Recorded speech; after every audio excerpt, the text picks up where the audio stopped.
Well, you assume correctly. I will not be here next week because there's an expert meeting overseas in The Hague, and originally I'd scheduled it to be able to get back, no problem. I got to tell y'all, so this is the last time we'll meet together in this room, and in order to comp your time, I will start grab bag questions, but I suspect there's more grab bag questions than what we have time to get to in the public room, and then we'll just move next door for those that want to, and I'll take off my jacket and we'll just get comfortable and visit if you can. I have to say, and I candidly admit to being a little bit surprised. I crammed this into the middle of an otherwise crazy schedule, and y'all know what? This has quickly become my favorite part of the week. I just really appreciate y'all. You've been generous. You've been kind. It's just been wonderful. Very much appreciate your time and your attention. I know for a fact that y'all aren't seeing the news in quite the same way that you used to, and that you're dialed into vocabulary and nuance in some ways that you weren't used to. We've still just touched the surface of a lot of the deeper kinds of legal debates. I don't want to turn y'all into walking, talking lawyers. The world has enough lawyers. What I've tried to do, though, is to give you a good public consciousness of how these decisions are made, what goes into them, what the real consequences are. And if nothing else, you get the sense, I think by now, that all of this law exists in one level, but it also is operationalized in very real ways. This stuff is living and breathing and powerful, to paraphrase Scripture, living and breathing and powerful in the daily lives of people around the world, and it really does matter in terms of how we think of it. So the one thing you can do for your community and for your op-ed writers is not to let them treat it as some football that you can just sort of toss around, right? Because there are real people on the ground, both our warriors and our warrioresses, and the civilians who are in the context of that. This stuff deeply, deeply matters to how they do business. So I want to pick up a couple of things, and then I promise today we do cyber war and autonomous weapons. The tagline being that cyber warfare and autonomous weapons, in a subtle way, y'all may not have ever thought about this, are actually two sides of the same coin. And I'll explain reasons why. They're actually the polar opposite of each other in some pretty powerful, subtle ways. So before you leave out of here, you'll have a much better understanding of how those two things work. I just want to sort of come back and capture a little bit of what we talked about last week, this debate between the human rights domain and the law of war domain. Remembering that the jus ad bellum, the law with resort to force, is the legal vehicle that carries us between fields. Okay?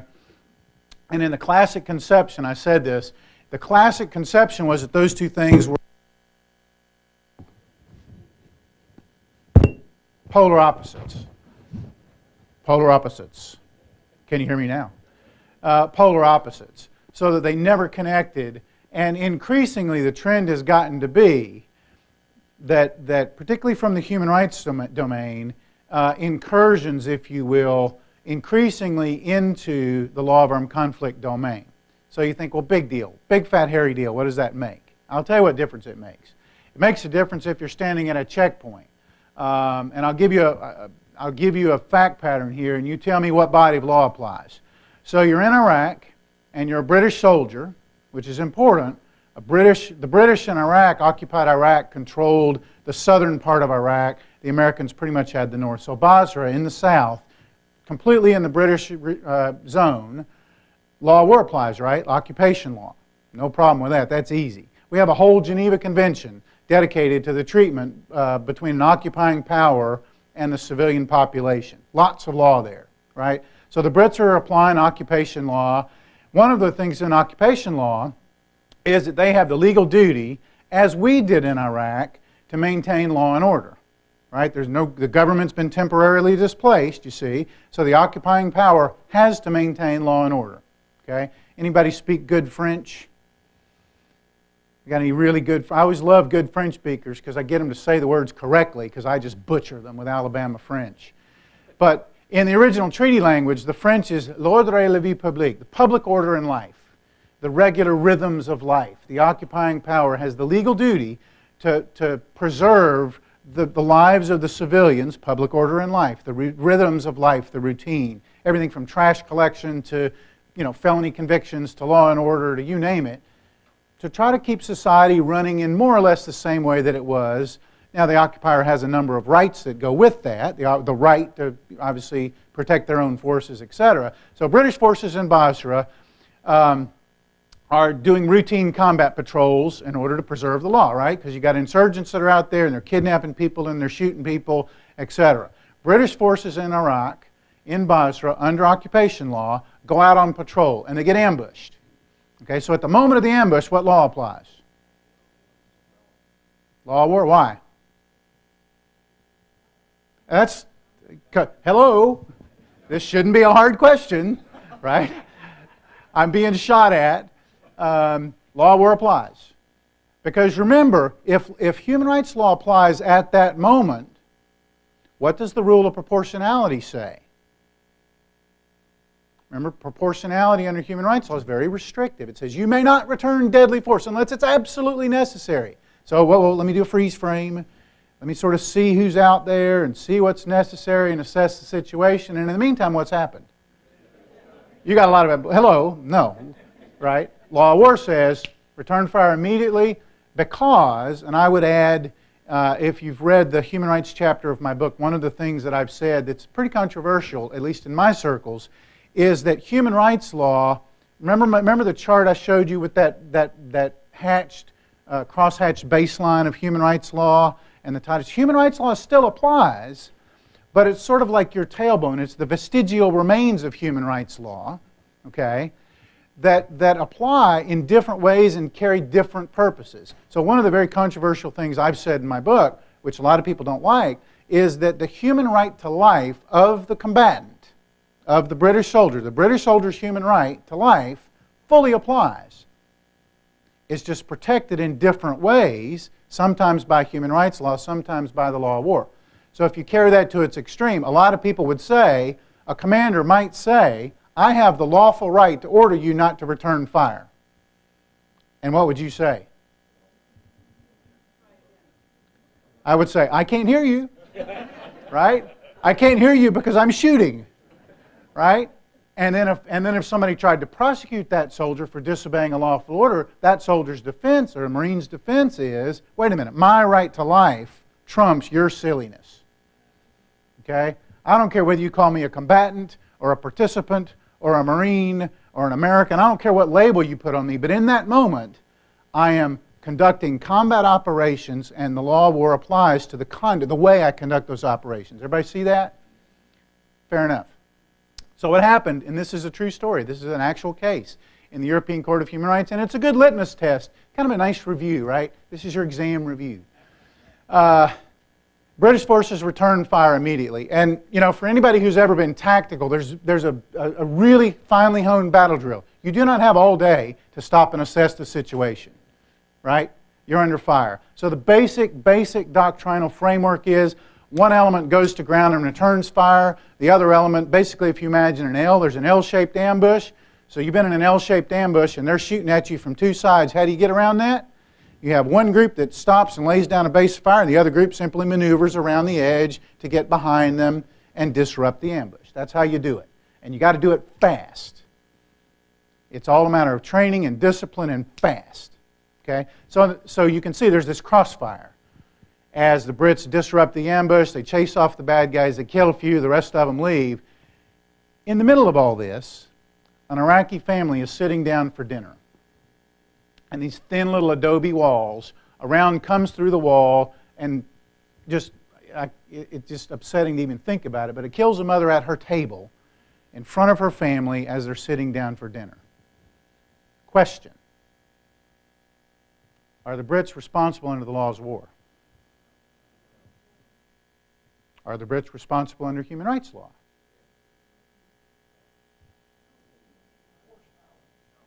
Oh, and I left out sort of one little detailed fact. If you're a law student, you're saying, Professor, give me the relevant facts. The relevant fact is that the investigators cannot determine which side actually shot her. They can't determine out, you know, this is this kind of round from this. So they can't even tell if it was an insurgent bullet or a British bullet in response that killed her. There's none of the forensics based on the angle of the, none of the, you know, CSI Iraq is not in business at that point. So there's no way they can question. Law of war liability? Yes, no. Easy, right? No. Human rights liability? Show of hands. How many folks say no human rights liability? Most of you. Put them down. How many folks say human rights liability? The European Court of Human Rights held liability and made the Brits pay for that. And it all goes back to that very elemental difference between a permissive body of law and a restrictive body of law. The European Court of Human Rights said you had the duty before you returned fire, which is kind of silly. I'm going to say this with a straight face. You had the duty to conduct a full investigation of the immediate circumstances to determine what degree of force was absolutely necessary. Remember the jus ad bellum framing of proportionality. No more force than is absolutely necessary, and no more force than is strictly tailored to eliminate the immediate threat. So liability for the Brits in that case on two levels. One, that they didn't freeze the situation and try to ascertain what use of force was necessary. And two, in the eyes of a human rights court that is charged with fully protecting the right to life, because you have no idea as a necessary predicate of how much force to use, we're going to presume that you used excessive force in responding to that threat, meaning more force than was strictly necessary, strictly tailored to the exigencies of the circumstances. The simple point is, folks, this stuff matters. This stuff matters. And in that case, one of the disturbing things about that case to me, when you approach it from the human rights perspective, great, because the law is trying to do everything that it can do to protect innocent civilians, etc. And one of the ways you do that is by having some structure, some law that follows people. But from the law of war perspective, it's kind of silly, isn't it? It really is. Because what they've basically done is draw a bubble around an invisible little bubble around any combat patrol and said, we can't tell you when it applies, how it applies, but in a subjective after-the-fact review, we're going to presume that a little bubble of human rights like Pigpen in the Peanuts, right? You know, some dust, some little bubble of affected area applies around him wherever that combat, and that's a human rights bubble. Teaching point is these fields are very much in conflict with each other in some elemental ways, and this is what's going on in the capitals around the world. Trying to sort that out. For me, and I've said this before, this is a moral principle. It's a moral imperative and a legal imperative. When we send somebody in the field, we darn well better get it right and give them the full extent of the tools that they need to do the job. We think of that tools they need, meaning the equipment. But the legal framework is just as important to the equipment that they carry. Otherwise, we're just sending people out and they don't know what to expect. They're doing the best under the circumstances, and it's a problem. All right, 2 questions, and then we'll do the stuff we're going to do today. Yes, sir? Good question. Everybody said, how was that decision enforced? The members of the European Union have all ratified the European Human Rights Covenant, the Convention on Fundamental Freedoms and Human Rights in Europe. And one of the things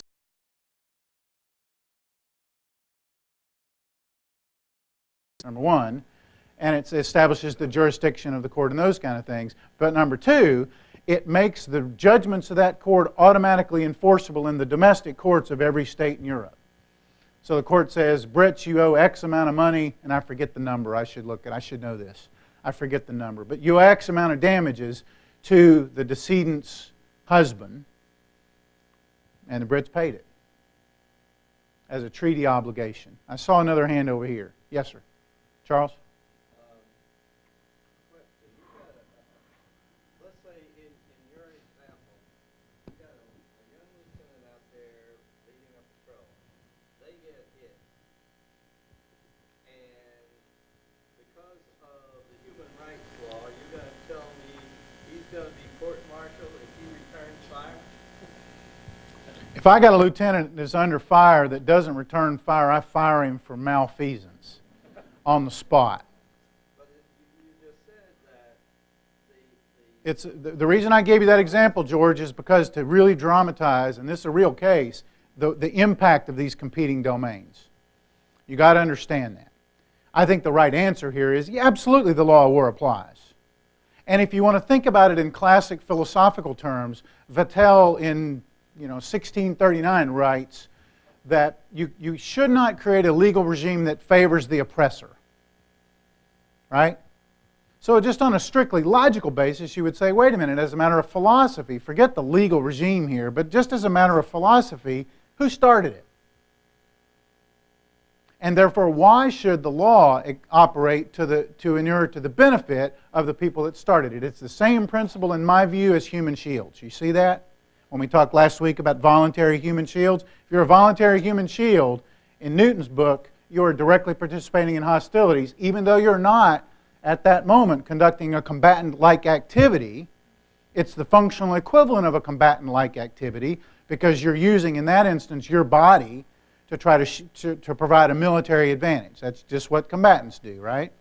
You use your body, your will, your ethos to provide a military advantage to one side or the other. So too for the human shield.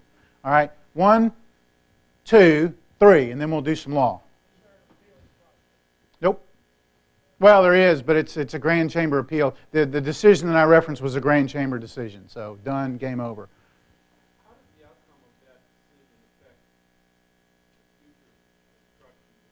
Oh, good question. Good question. You ever hear his question? What it does is it tailors the rules of engagement in very fundamental ways, and more importantly, and this is again just sort of common sense for you, but I want you to sort of be aware of this as you go. Anytime you read that American forces are deployed next to Brits, Canadians, Australians, French, German, etc., the immediate issue you think of is, wait a minute, we have radically different views of the applicability between these two varying bodies of law. That means on the ground, we got problems. And I could give you from Afghanistan legions of examples. An American patrol, true story, American patrol operating in the German sector is taking fire. They call the Germans and they say, we need help. You've got artillery assets over here. Use your artillery to suppress that so we can get out of here safely. The Germans refused. So we think that's a human rights violation. So what it does is it creates interoperability problems on the ground because people are coming from a different legal framework. Okay? Yes, ma'am?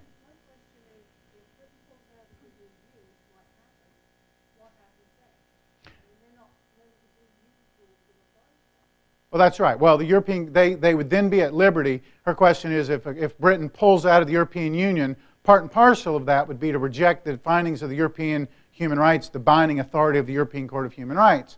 And I could give you other examples. I think, based on my reading and my travels in the UK, the impact of European Court of Human Rights decisions was probably the single most important publicly cognizant driving factor in the campaign to withdraw from the EU. So in Britain today, for example, there's no such thing as life without parole.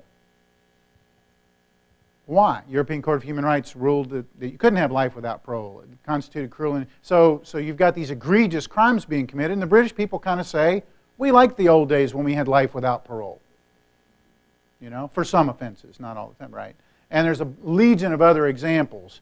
I do think that the British view of the law of war, in some very fundamental ways, is not. There's daylight now between us and the Brits that didn't used to be there. So if they immediately withdrew from the European Court of Human Rights, we'd still have that daylight, operationally and tactically, and we'd have to resolve that. But that doesn't do anything. For example, we need the Poles and the Germans and the French and all the other NATO forces to so everybody else in NATO, this is a big problem. Okay? All right, let's do some law. Let's do cyber war, etc. So here's Vattel. I just mentioned Vattel. Oddly enough, in the time of the American Revolution, they've gone back historically and done a list of the books most commonly found in colonial libraries. Vattel's in the top 5, folks. Vattel and Grotius are in the top 5, as of course John Locke is in the top 5, and the other one, of course, being the Bible, obviously. There's the easy one. So this influence, Vattel and Grotius, probably the two most thoughtful, I would say, philosophers writing in this law of war domain. And it's interesting because they're both coming at it from a different perspective. Grotius comes at the law of war from the commercial perspective, right? If you think about the law of war, big picture, why do we even bother to have a body of law of war? Well, we have it so that the war becomes the aberration in human society, right? We don't want perma-war, right? We don't live in Alaska. We want peace. We want commerce to flow. Y'all want to be able to fly to Europe safely, right? I do, right? We don't want to be in a permanent state of war. So Grotius approaches the law of war as a limiting principle because he's paid by the Dutch government, and who's heard of the Dutch East India Tea Company? What does the Dutch East India Tea Company want? His client? Peace, trade, freedom of navigation, right? Efficiency, predictability. They want free markets. They want open oceans. They want trade. They want commerce. And Grotius earned his money. So he approached the law of war from the perspective as a limiting, humanizing factor, and there's a huge amount in his works about how to limit the effects of wars, how to make sure that wars end quickly. Vattel approaches from exactly the opposite perspective. Vattel approaches from the perspective of human rights, right? As citizens of the world, as individual living, breathing Homo sapiens caught in the middle of an armed conflict, what do we do? And that's why Vattel, the most ringing principle to me, says that you can't create a legal regime that rewards the oppressor, rewards the evildoer, right? That the law at all times and places, whether it's human rights law or law of war, ought to operate to the benefit of the law-abiding, of the, in his words, the righteous citizen. He's not speaking righteous in a spiritual sense. He's saying righteous in the sense of right in the world's eyes, okay? So both Grotius and particularly Vattel have a lot to say about jus ad bellum, when we get into warfare, and the rights of self-defense, and what it means to be, in Vattel's word, what it means to be righteous, what it means to be right in the eyes of man and right in the eyes of law, right? And so Vattel approaches the law as an empowering tool, right? You're righteous, you know you're right, and in classic just war cause, you have the right to enter war. It's a just war, if you want to use that framing from the Catholic tradition, okay? So Vattel says, how do we end the war quickly and efficiently and in a way to restore justice, to restore rightness? Does that make sense? Everybody with me? Now, the problem with that, of course, Vattel didn't live in the world we live in, of transnational threats and of non-state actors. It was a state-centric world. It was a world of very different religious traditions where you did have some authoritative sources to decide what is right and what is permissible and what is impermissible, okay? And then the big thing for our purposes today, can you imagine if you put a smartphone in Vattel's hands, right? He'd probably hang you as a witch, right? Right? Very super. They couldn't even conceive of this technology. So for them, warfare was purely kinetic, purely force on force, blood, violence, kinetic. Okay? So whenever you hear people say kinetic and non-kinetic war, that's the distinction they're making, is that there are forms of warfare that are not kinetic, that don't involve dropping bombs or drone strikes or killing people. And that's non-kinetic war. In the classic kinetic framing, remember that the law of war was designed solely from the kinetic era. Right? It's built around a framework of we want to protect as many people as possible from the deadly effects of these things. That's a kinetic framework. Okay? So the question then, the sort of overarching question is, how do we take this body of law that was designed to fit that and put it into this other context? And how does it fit? Sometimes it fits rather easily. Sometimes it's a very uncomfortable fit. Did y'all ever have kids that wore hand-me-downs? Same principle. You're going to take a body of law that was designed for a different setting, and now you're going to apply it in a whole new way to a new set of actors.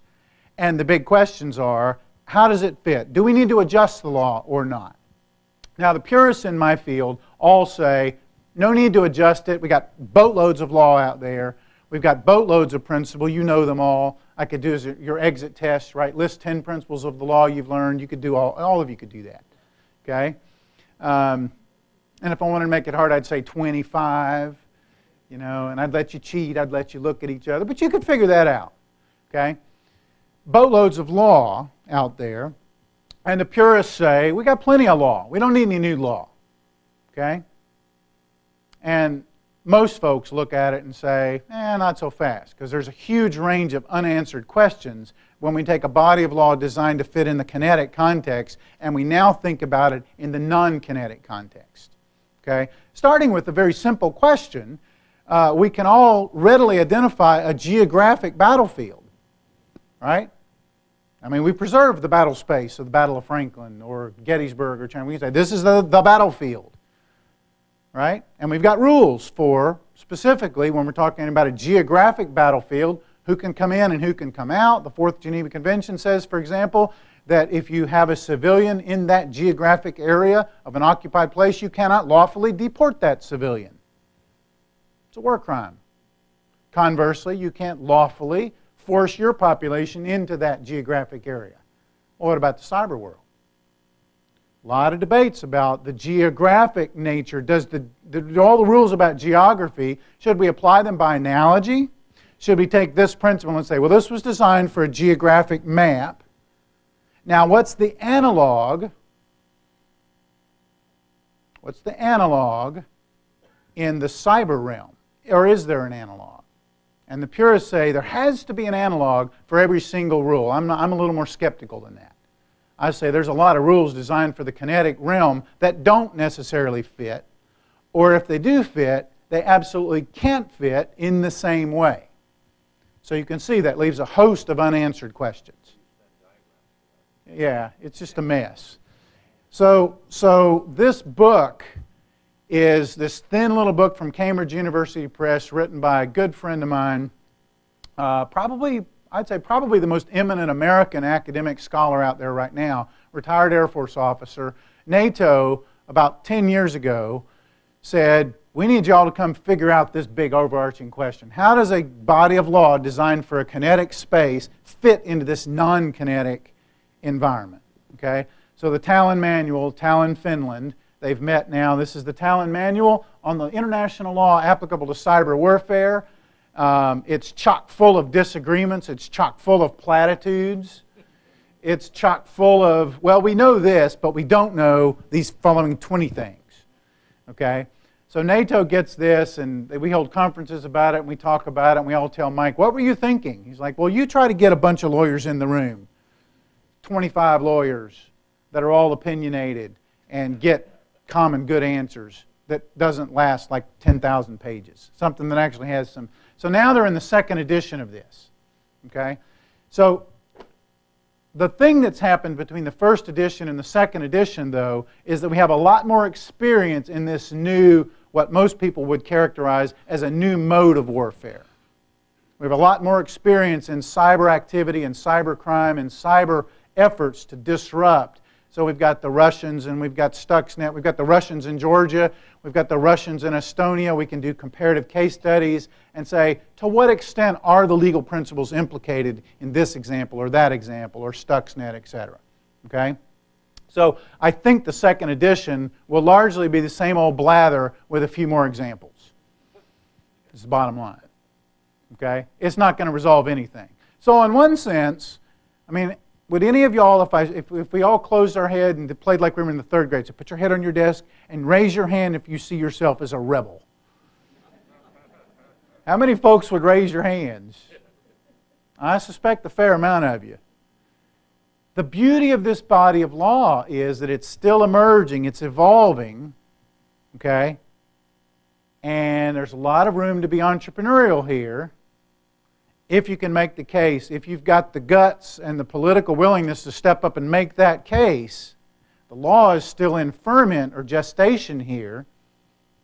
I think my read is we have a lot more freedom of action than we think we do, and a lot more autonomy and freedom of action than we actually use, at least publicly. Now, I think it's very clear in private, in intelligence operations, we exploit some of that extra space a lot more than we ever admit in public. And that's fine. The problem with that, though, is that as long as we just do it in private, what doesn't happen is the international coalescence around particular legal principles. That's got to be public because the law is written down in public. You see? So you end up with this disconnect where we're doing one thing in private in the intelligence business. Anybody seen Bridge of Spies? You know, y'all saw that. We're doing one thing in the intelligence business, perfectly appropriate, perfectly lawful, with perfectly plausible justifications. And yet people look at that and they say, well, that could never be legal. Why? Because they're looking at the black and white public text. And cyber war is the best example of that I know in modern practice today. That and human shields. Huge debates about human shields, precisely because what we do on the battlefield doesn't match in straight black and letter text what the law says. And we've been very content to date to leave those ambiguities. So long as we're empowering the warfighter, I think those days are beginning to come to an end because of this collision between human rights law and law war. Okay? So cyber war, people are doing the same thing. People are now looking at cyber war and saying, well, what is the core of cyber war? Well, really, it's about the right to privacy. And if that's your answer, you're coming at it from a purely human rights perspective. Right? Right to privacy, the right to commerce, all those things are purely human rights perspectives. And if you come from that angle into the cyber war context, what you get is a restricted body of law that says you may never do anything unless you have affirmative authority or affirmative approval. See? Whereas from the armed conflict perspective, it's exactly the opposite. Much more permissive, much more discretionary, a lot more autonomy and freedom of action. Okay? I saw a hand, ma'am. No. She's like, no, no, no, no, no.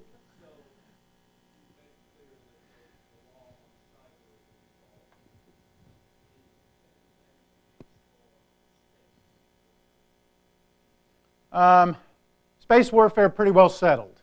At the height of the Cold War, us and the Russians had a shared mutual interest in stability, and we pretty well settled space warfare, which is not to say we comply with it perfectly or that the Russians comply with it perfectly or everybody else, but in outer space, pretty much the same. And interesting point, though, because today, there's a convergence in ways that we didn't have 25, 30, 40 years ago. Everything from communication satellites. So is it lawful to disrupt a communications satellite during an armed conflict? You better believe it is. Right? Do we just say, well, we can never interdict the enemy's ability to talk to each other? Hello, that's kind of a dumb rule. Right? But then you say, well, the way that communication is done is from an outer space satellite. Now we got an issue. So the point is that there's these wonderful intersections where some things we know are absolutely permissible. Is it permissible to have a computer program that disrupts, for example, the American drone that's flying over a particular spot? Could the bad guys have a computer program that actually sends us, and this is true, I'm not making this up, because we have this technological ability, that intercepts that signal, scrambles that signal, digitizes it, and sends us an actual artificial view of what's going on. So you got your drone operator sitting looking at the screen, everything looks fine, but it's digitized, it's actually a false image as bad guys are coming and going and arms are coming and going and all that stuff. Is that unlawful? Everybody shake your head. That's just good old-fashioned disinformation. That's right. Totally appropriate. The problem comes, though, because, remember, at least in the cyber domain, the vast majority, something on the order of 97% of the communications are flowing through public domains, public medium. Okay? And they're happening at speeds in real time that we would have never imagined, hundreds of millions of a second. All of which says it's a really kind of a nice idea not to say, well, it's hard, we'll figure it out after the fact because the rules are kind of unclear, we'll talk about it. By that time, the damage is done. Okay? So to that extent, I give NATO credit. What they're trying to do in the Talon Manual is get some clarity around the law here that empowers governments to respond as an a priori in thousandths of a second real time. But the law here is so complicated because of this confluence of human rights law, right to privacy, business law. When can a business corporation, GE or Boeing, okay, that knows they're being hacked, when can they respond in real time to fry the computer of the hacker? Answer? Never. Too bad. So what they're doing is they're playing purely a defensive role, in part because, and you know this, when in the classic law of combatancy would we say that the private soldier or the private actor is empowered to act in their own interests to serve their own things? We say no. Remember the Romans. The Romans said it is unlawful for a legionnaire to step outside a chain of command and act in ways that haven't been authorized for the chain of command. And for the Romans, that's a capital offense. Why? Because your entire legal authority to act comes from the authority of the state. So you see the problem when you take that principle and you put it into the cyber context. It means that Boeing and GE and Northrop Grumman and every other state actor out there has to rely on the authority of the federal government to be the empowering, the enabling actor. And you say, well, how does that work out for you? Not so well. And I will tell you, truthfully, this has been publicly reported. I'm not going to tell you anything that's not publicly available. The Chinese right now have the plans to the new Joint Strike Fighter. No question about it. People have been prosecuted for leaking the plans and for leaving, and that's all cyber war. Okay? So on the low end of that, we're talking about hacking and disruption of communications and disruption of networks. On the high end, of course, there's a lot of sort of doomsday writing out there. The doomsday people say, well, could you use a cyber operation to do things like destroy dam structures or have nuclear plants that explode or completely take down the Wall Street, the banks? How many folks went to an ATM in the last week? Kind of a problem if your entire economy crashes because nobody can use cash and it's a cash-based economy and the entire banking system collapses and how many folks have actually got your 401k, your retirement accounts under your bed? Right? It's a bit of a problem if your entire account balance comes back to you and says, you thought you had a retirement balance zero. Because it's all been funneled electronically. And you know, there's these scams. You probably have read this. There's scams where people will take a routine transaction that you do and add 0.025 cents to it. So on an individual basis, you say, I don't care. In fact, if they came to me, I would give them a penny. But then you multiply that times every transaction in the economy, and all of a sudden you got a Swiss bank account of somebody who's very, very, very wealthy, who just happens to be working for Hezbollah or Hamas or Al-Qaeda or ISIS. Do we have a national security right to interdict those kinds of transactions? You better believe we do. When we know it's going for terrorist financing, you better believe we do. When we know it's going to Joe Schmuck, the criminal that just wants to buy an island in the Riviera, we would say, that's not an act of war or an act of terrorism. That's just a normal act of routine criminal activity. The problem being, at the moment of conception, those are indistinguishable. It's a problem. And they're all happening on private networks. So this is all the public domain. That's the problem. So in a nutshell, what I would tell you is that the same principles apply.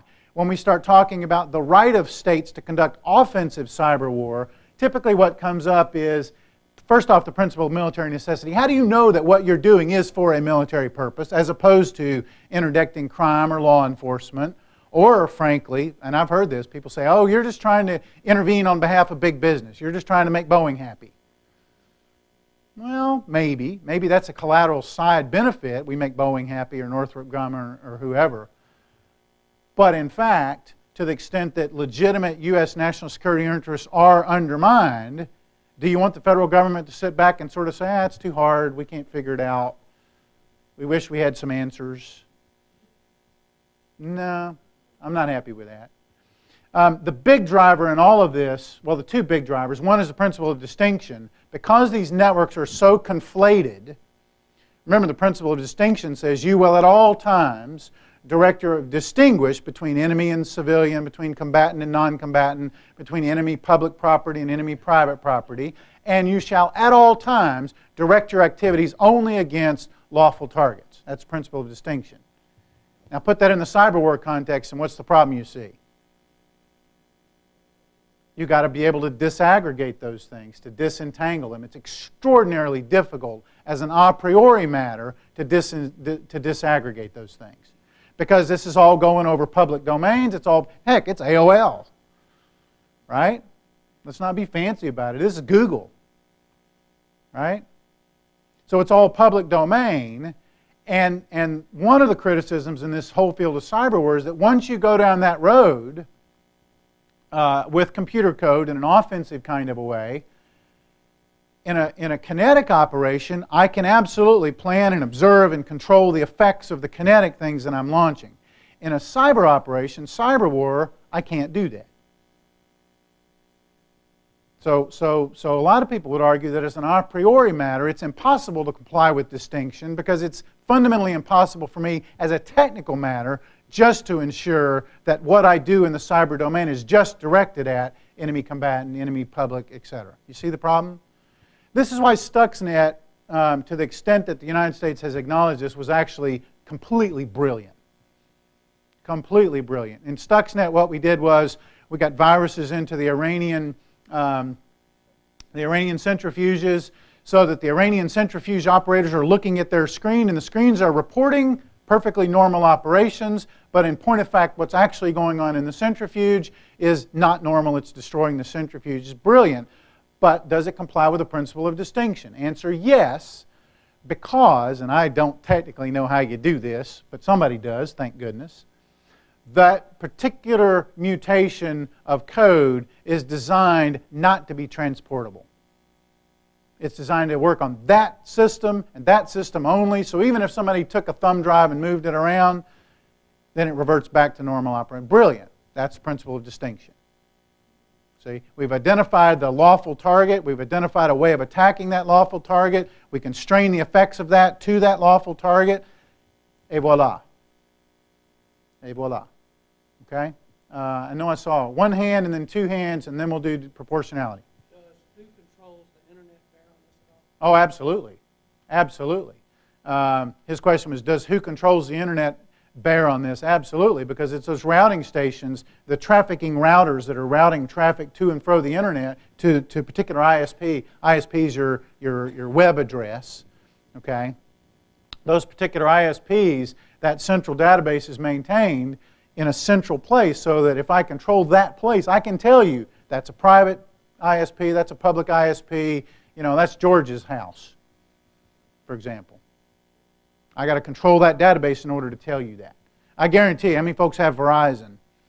If you call Verizon right now, they can tell you, here's the ISP of your iPad if you got an iPad. Here's the ISP of your house. Here's the ISP. And that's one of the ways we track hackers with. The problem being, remember that hackers are often going through legitimate, lawful mechanisms in the midst of conducting their unlawful activity. That's why it's complicated. The principle of distinction is really the long pole in the tent here. Is why cyberwar for the lawyers kind of gives them the creeps. Very difficult to operationalize. Yes, sir?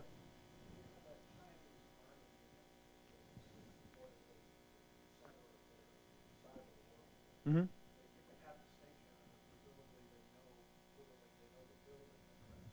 Oh, yeah.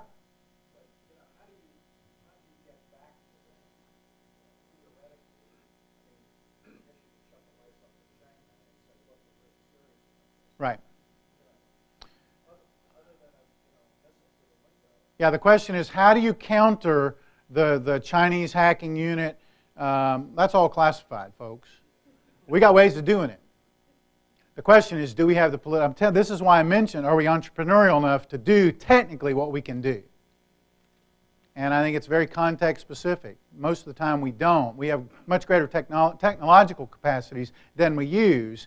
But in real point of fact, it's the principle of distinction where the lawyers are sort of a roadblock. And the problem is, again, you see the problem. It's a conflation of the restrictive human rights view, okay, overlaid by domestic law, right? Because when you're conducting cyber operations with a server based in France or Australia, you think the Chinese are dumb enough to have a Beijing-based server that goes straight to New York? No.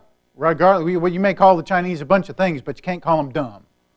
Okay? So they're going to route whatever they're doing through 100 different servers, all instantaneously. Of those 100, 98 are going to be lawful, perfectly legitimate. And that's the principle of distinction.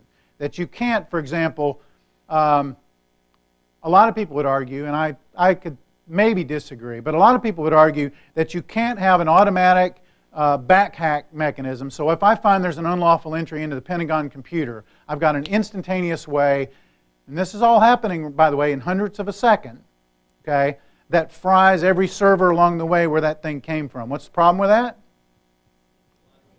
Distinction. I may very well be shutting down the server that's controlling the dam over Warsaw so that Warsaw gets flooded because of my automated cyberware response. And let's be clear, I'm sorry doesn't quite cut it at that point. Right? The overarching problem being, remember that we're taking a body of law designed for kinetic, now we're cramming it into a non-kinetic framework. Okay? And there are, to be clear, there are plenty of examples that we could frame where the effect of a cyber attack absolutely has catastrophic life consequences in terms of lives and property in the real world. Those are actually fairly easy. Yes, we're going to prevent those to the extent we can. It's the much lower spectrum where we have much more complicated questions, conflating these two domains, kinetic and non-kinetic. The big one is proportionality. Okay? So if you've bought my book on proportionality, there's a whole... I kept waiting for when the North Koreans started doing their hacking. Remember this, when they were hacking Sony? I didn't really feel too bad for the big movie executives whose impolitic comments were... I didn't feel too bad for them. Okay? But it is indicative of the policy paralysis that we feel. Because of the principle of distinction, okay, the same people that did that, no question, can shut off the lights in LA. That fast. Or cause nuclear plants to explode, or any number of other catastrophic things. It's the same exact people could do any number of other things. So it does matter that we can trace that we can respond appropriately. I had to chortle, and you all, let's decode this. White House press spokesman stands up and says, we've identified the North Koreans, we will respond proportionately. And I was waiting for a media person to stick a big blue microphone and say, Bob, can you tell me what in the crap that actually means? Because here's the trick. We all understand distinction. But remember, proportionality, very different animals. Jus ad bellum proportionality, human rights proportionality, law of peace proportionality requires me to make an a priori assessment of what damage has either been inflicted or is about to be inflicted. And you all know the law here, right? Law of peace. We will only respond what is strictly necessary to ameliorate the damage that either has been caused or is about to be caused. I got news for you, folks. In the cyber domain, we're still figuring out the effects of the Chinese virus that was planted in the Pentagon computer 10 years ago. You're still figuring out, maybe you've seen the press, we're still trying to figure out the effects of the sleeper programs, called a sleeper program, that was calling out the records of the Intel database for personnel security clearances, personnel files in the Pentagon. Heck, my clearance. The Chinese have all my stuff. Okay? Now, they don't care about me.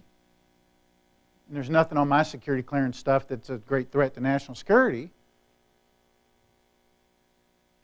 But we still don't know what all's out there. So you can see the point. As a practical matter, if you're coming at the right to respond in cyberwar from a jus ad bellum perspective, y'all are smart folks, what's the consequence of that? Your hands are tied. You can never lawfully respond because you have no idea.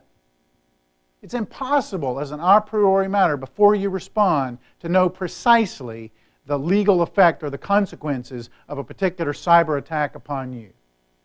And this is important because remember, it's the jus ad bellum law. It's that framing of proportionality in the classic jus ad bellum that gives us our right to respond in the first place.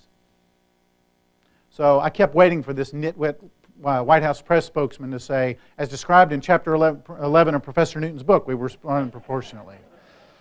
Because the thing is, If you're resting on a jus ad bellum proportionality, you need to look the American people in the eye and say, we're powerless because we don't have a legal basis with which we can frame an appropriate response. And I kept waiting for them to actually admit that. There's all this hem and haw. Well, we're going to do stuff. What exactly are you going to do? And why? And how? What's your legal justification? My understanding of the matter, and I have to say, beginning to attract some adherence to this. In the beginning, like people were going to stone me for saying you can't use jus ad bellum proportionality. The jus in bello framing of proportionality has to be the long pole in the tent. If you're an engineer, it's the load-bearing pillar in this body of law. And you can see it's a very different, it's a permissive framework. Based on the information reasonably available to you at that time, what effect are you likely, what do you anticipate, and is what you're doing in an offensive way. Everybody remember the word? Excessive. But in the Rome Statute, excessive isn't even enough. It's got to be clearly excessive. So if you just think about it in deterrence terms, you know, it's funny because my students typically aren't Cold War students, Cold War era students, and along with that, they've forgotten the basic concept of deterrence. They think the Cold War was just kind of this historic misunderstanding, and we were good guys and the Russians were good guys, and you know, gosh, if we just had the internet then, we could have communicated better and tweeted better, and we would have understood each other, and would have all been fine. And you say, no, it's not quite like that, right?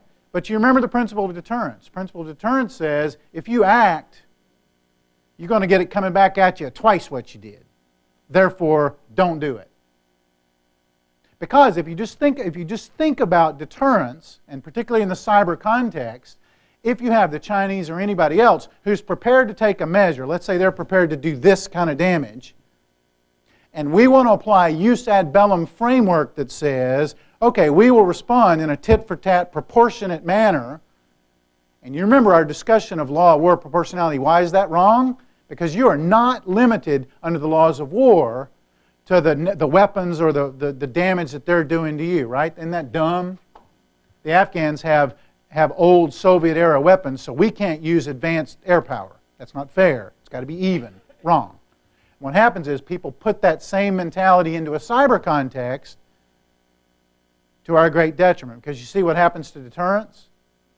The rational actor has a priori said, we're going to inflict this amount of damage, and if that proportionate, roughly amount of damage comes back at us, that's fine. We're fully prepared to accept that. In fact, we've already prepared defenses against that. The net effect is there's no deterrence. So the load-bearing pillar has to be that you can respond, and it's not measured by a proportionate balance between what was done to you and what was responded. The only thing is, what's the military objective? The military objective is to use your example, stop the Chinese.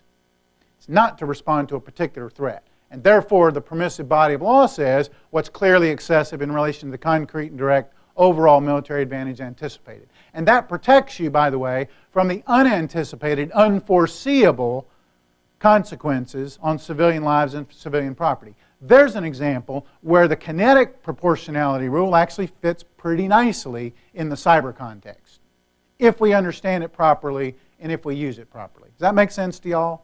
Yes, ma'am.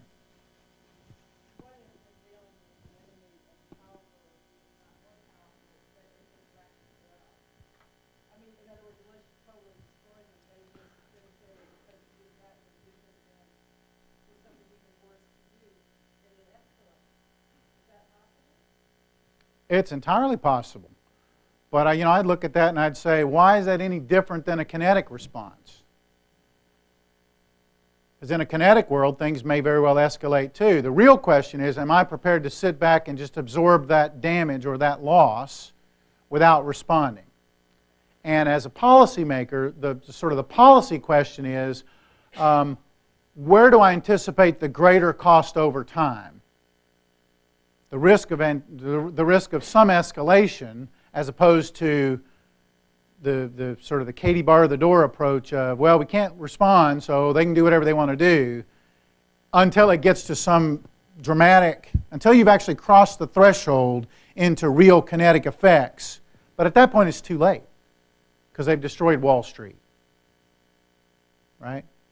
Or, you can hypothesize. Every heart monitor in the United States is immediately shut off. That's a bad thing. I don't want that.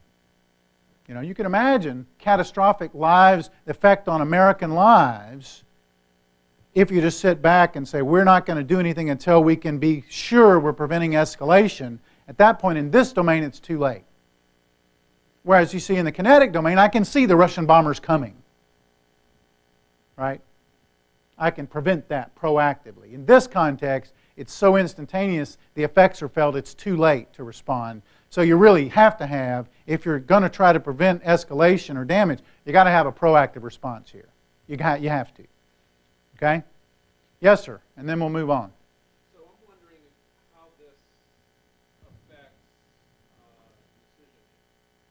And we put practical, tactical, and technical issues aside.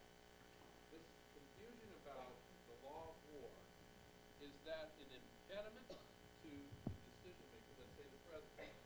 Is it going to take, you cited an example, carpet bombing during World War II, the law change. Is it going to take Yes. 9/11 to, stress the system? Yes. Create cases and examples that we can say, oh, that's really bad. That's Yes. okay. Yes. Well, Is that what's going to take? Yes. So we need a conflict to clarify the situation. Yes. Although what's happened is, and y'all sort of, this is in a way, the distant remnant of a conversation we had about 3 weeks ago, and you're very intuitive here. Because in the absence of clear legal norms and clear agreed upon law of war, what have we actually done in the cyber domain? Anybody? In the real world, what have we done? Is it fair to say we've done nothing? No. What have we done? We've crammed it into the intelligence community, and we've relegated classified cyber operations, particularly offensive operations, to the deepest, darkest box of intelligence domain, okay, where there's some law, but a very different body of law. That's the problem. And at least from my perspective as a purist, I say fine, to the extent that I give Mike Schmidt and the Talon boys credit. They're trying to, in a public way, articulate, if we did do that in a public way, what could it look like in the cyber domain? Okay? But you're very far from actual normative agreement and actual clarification of the law here. So the net effect of that is to say, well, we do it all in the deepest, darkest intelligence box. I mean, just remember how long it took the United States to acknowledge that the Stuxnet virus and Iranian centrifuges actually came from us. It's an intelligence operation. And the net effect of that, go back to your question, is if that's what we're doing, what have we actually done to deterrence? See? We've made deterrence about a fifth level priority. That's the problem, operationally. All right, everybody with me? So there's cyber war. We talked about the differing rules of proportionality. If you haven't written it down lately, or if you haven't memorized it, here it is.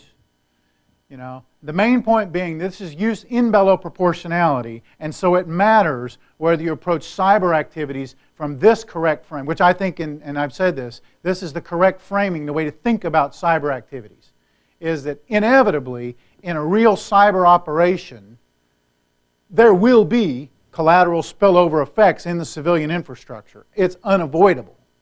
That does not equate to the principle of distinction, which says we're not intentionally directing those activities at those things, right? That's a violation of distinction. Proportionality simply acknowledges the reality that some degree of civilian lives, civilian property, or effect in the civilian domain is lawful and permissible. The only question is what's the relative weight of those impacts, okay? That's why, and I'll say it again if you missed the point, the correct framing of proportionality in the cyber context is this one. Because some effect in the public domain is absolutely unavoidable. Okay, so if you have a rule based on jus ad bellum where you can have zero effects, what you're essentially saying is cyber warriors, offensive cyber operations directed against us is a place we can't lawfully go. And that's just dumb. Okay? That's just really dumb. You've got to be able to evolve the law of war to respond to the 22nd century. And I said 22nd on purpose. Because if you think the technology is moving fast now, it's getting faster. Okay? And you know, if we wait till the 22nd century to figure out the 21st century problems, we're done. Okay? At least in legal terms. So the same thing applies to autonomous weapons. Autonomous weapons, there's a big effort right now to simply outlaw autonomous weapons as an a priori matter. In the same way that we outlawed landmines in the Ottawa Landmines Convention, in the same way that we outlawed in legal terms non-detectable mine fragments. Okay? The idea is that technology is moving so quickly that you want to take the human warfighter out of the equation and have a technological autonomous response that's instantaneous, and the debates on this rage. Okay? A lot of people argue on the pro side, well, wait a minute, real artificial intelligence autonomous weapons are more distinct. The distinction is better. Right? It's the same way as saying, are we better off now with precision-guided, satellite-guided target, where we could, to use your example, or was it you that said, you know, put a missile in the window of the Chinese? Yeah, we could do that about that fast, real easy. Okay? And if you're in, particularly a military like ours that's shrinking, we don't put the premium on manpower, we put the premium on technology, or people power if you want to be politically correct. People power. Okay? So doesn't it make sense to have a handful of U.S. operators on the border with autonomous weapons that can hold off an entire Russian division? Well, what's the counter-argument? Well, one, that's right. You see how these things are related? If we've built our entire warfighting capacity on this kind of stuff, real simple, in a cyber campaign to completely negate that, and even, this sounds so fanciful, but even turn those weapons around and direct them at Washington or London or Paris. Entirely plausible. Okay? So this is the debate. So it revolves around these principles of distinction. How do you distinguish? And the argument is, a lot of people, that you've got to have a human logical reasoning brain in there. Okay? Now the technological people say, no big deal, we can program that in. Right? And we can make it work faster, better than a human mind, without the effects of sleep deprivation, and without the effects of, you know, how many of you didn't get your caffeine this morning, that t-shirt that says, don't talk to me before my 4th cup of coffee, you know, without the effects of marital problems or kid problems, or, you know, the computer doesn't worry about all that stuff. See the debates here? The point is that all of these debates break down on the same cleavages that are very familiar to you today. Distinction, proportionality, necessity. How do we operationalize those terms? And with autonomous weapons, let's be clear, I love the frame. People call them killer robots. You're supposed to be afraid of a killer robot. Well, if the killer robot is defecting Washington, I'm okay with that. Right? I really am. Okay? This little example at the bottom is an example of the kinds of microcomputers that we have today. If you imagine a swarm of those things, I mean a billion of those little jobby-doos. Okay? And each of them has a little lethal dose in the tailpipe of it. Like a little mosquito. Bigger than a mosquito, but not much bigger. Okay? Imagine a swarm of a billion of those, which we could churn out. I mean, mechanically, we could produce a billion of those in no time flat. And you program them with facial recognition software. Go find the biggest, baddest war criminal. Go find Osama bin Laden. And all I got to do is fly over some area of ground. And when it finds Osama bin Laden with the facial recognition software, you could hypothesize we do have a DNA test. We take some DNA. So we get one of them that says, all right, fine, I think I found him. Go in, sting him, run that DNA back. It's him. Isn't that easy? Analytically simple. And we say that's a desirable outcome because it's incredibly, what would be the word? Distinct. Does it comply with distinction? Of course it does. Way better than bombing the caves or destroying people. Okay? Way better. And in my business, I've said the same thing in the context of war crimes. If I got a war criminal out there, I don't have to kill him. I just want to incapacitate him and then have that little sucker with a little GPS device that says, I'm sitting on George the war criminal's head and I'm following him around. I kind of vote for that. I like that, right? Because it allows me to go get them very quickly.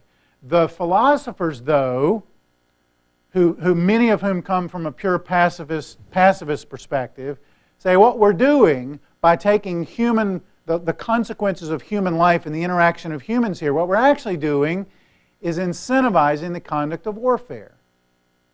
Because we're taking humans, so there's a moral. Philosophers point out a moral hazard here. That we're making warfare, we're making armed conflict more likely by taking the human effects and the human suffering out of that equation. Okay?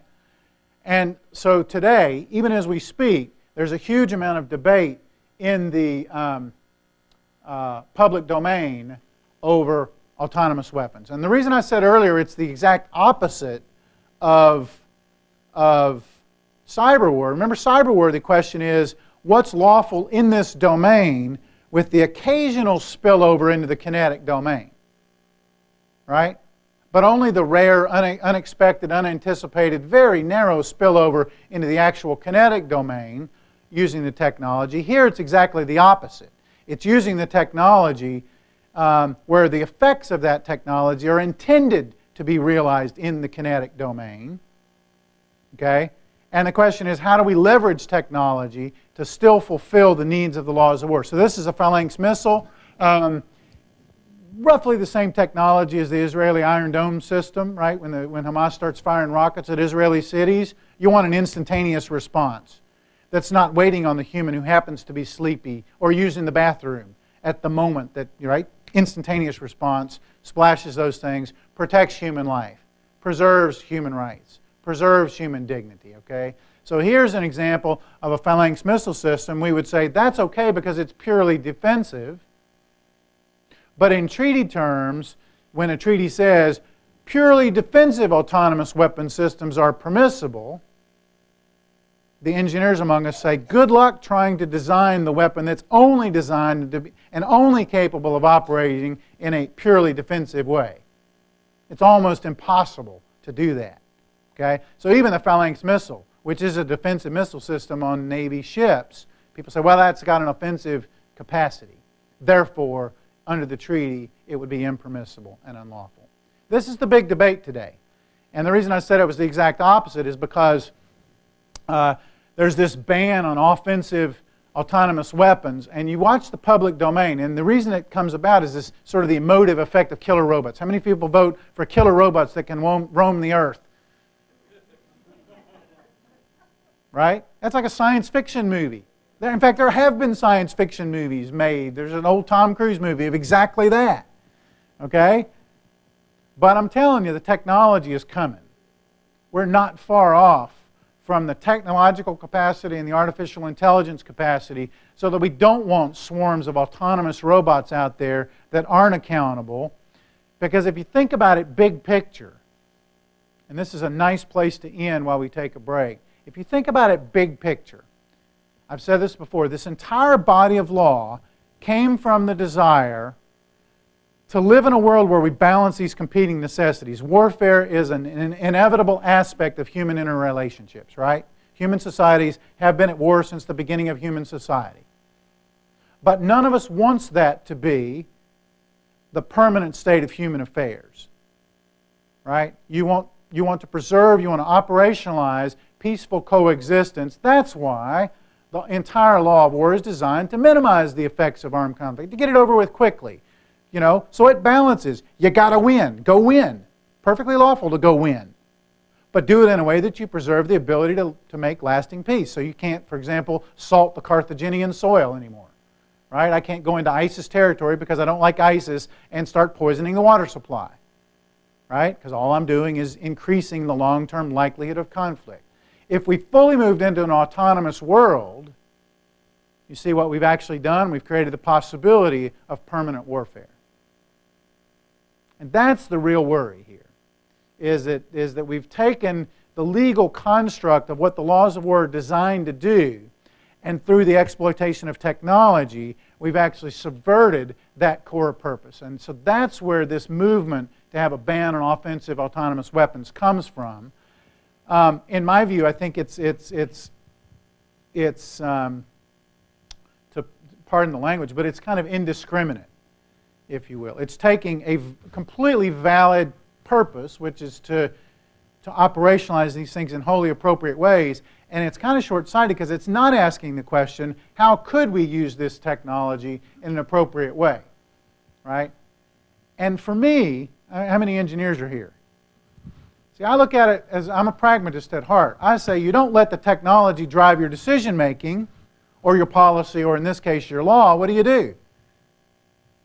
You design the technology to achieve your desired outcomes rather than the other way around. So what happens is, if we do an overarching ban on autonomous weapon systems, what we're really saying is only the bad guys who want to design technology for illicit, unlawful criminal purposes will be doing that. Okay? So Newton says, wait, take a step back. You can't ban everything. What you have to do is to identify your desired end state, your desired technological objectives, then design the technology in accordance with those permissible, lawful objectives. That's just my 2 cents worth, okay, on autonomous weapons. But to the extent that we just say verboten, we're sort of putting our head in the sand. Because too late for that. Too late for that. What's the difference in what we do in atomic energy and nuclear stuff like that than what you're talking about? I'm not sure I get your question. Let's take that on a break because I'm out of time. Y'all take about, I don't know, what do you think, Norma? 5-10 minutes? And then we will adjourn right next, or we will commit right next door. And what I've got in my grubby little paws here are your grab bag questions. So what I'll do is I'll just take my jacket off, we'll drink a cup of coffee, and we'll just get up close and personal and have a fireside chat. We'll have to imagine the fire, but we'll have a fireside chat based on grab bag questions. All right? See y'all next door. Nice hand for Professor Newton. Thank you.